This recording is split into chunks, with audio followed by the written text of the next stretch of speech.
जय श्री हरि विष्णु।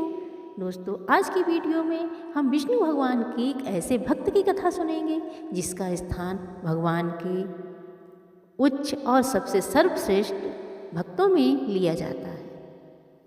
उनका नाम बड़े ही श्रद्धा के साथ हम आज भी लेते हैं।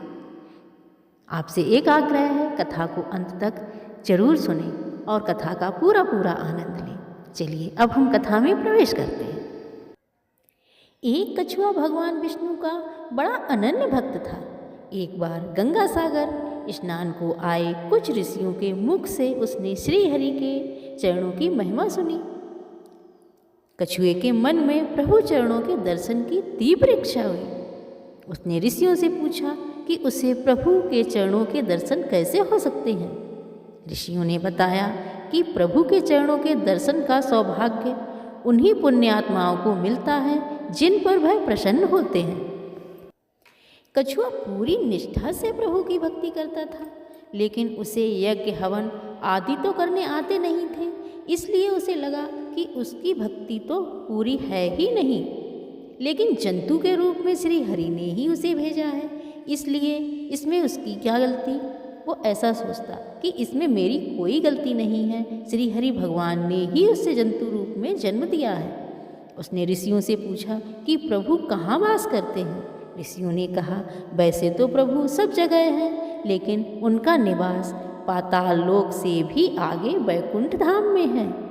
क्षीर सागर में वह शेष नाग की सैया पर विराजते हैं। कछुआ चल पड़ा श्री हरि के धाम। एक तो बेचारा कछुआ ठहरा, कछुए की चाल से ही चल पड़ा। चलते चलते सागर तट तक पहुँच ही गया। फिर तैरने लगा, बढ़ता गया और आखिर में वह जहाँ प्रभु शेष सैया पर थे, शेष जी उनको अपने तन पर सुलाए आनंद में रखते और लक्ष्मी मैया भक्ति स्वरूप हो प्रभु के चरण दबा रही थीं। कछुए ने प्रभु के चरण छूने चाहे, पर शेष जी और लक्ष्मी जी ने उन्हें ऐसा करने नहीं दिया। बेचारा तुच्छ अशुद्ध प्राणी जो ठहरा, बेचारा उसकी सारी तपस्या अधूरी ही रह गई। प्रभु सिर्फ मुस्कुराते रहे और यह सब देखते नारद सोचते रहे कि प्रभु ने अपने भक्त के साथ ऐसा क्यों होने दिया। फिर समय गुजरता रहा। एक जन्म में वह कछुआ केवट बना। प्रभु श्री राम रूप में प्रकटे, मैया सीता रूप में और शेष जी लखन रूप में प्रकट हुए।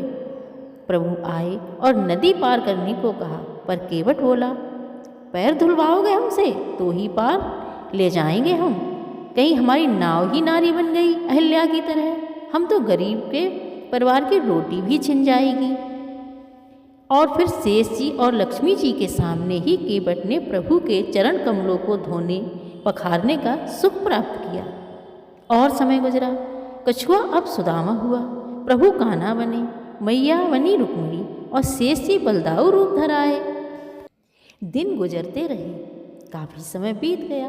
एक दिन सुदामा बना वह नन्हा कछुआ प्रभु से मिलने आया। धूल से सने पैर, कांटे लगे, बहता खून, कीचड़ में सने। और क्या हुआ, प्रभु ने अपने हाथों से सुदामा के पैर धोए। रुक्मिणी जी जल ले आई और बलदाऊ भी वहीं खड़े बाल सखाओं के प्रेम को देख आँखों से प्रेम के अश्रु बहाते खड़े रहे। इसे कहते हैं हरि अनंत, हरि कथा अनंता। भगवान तो सदैव अपने भक्तों के प्रेम के भूखे होते हैं। जो भी उन्हें प्रेम से और पूरी श्रद्धा से पुकारता है, भगवान उसके ही हो जाते हैं। दोस्तों, आपको कथा अच्छी लगी तो हमारे चैनल को लाइक और सब्सक्राइब अवश्य करें। धन्यवाद। जय श्री हरि विष्णु। जय हो लक्ष्मी मैया।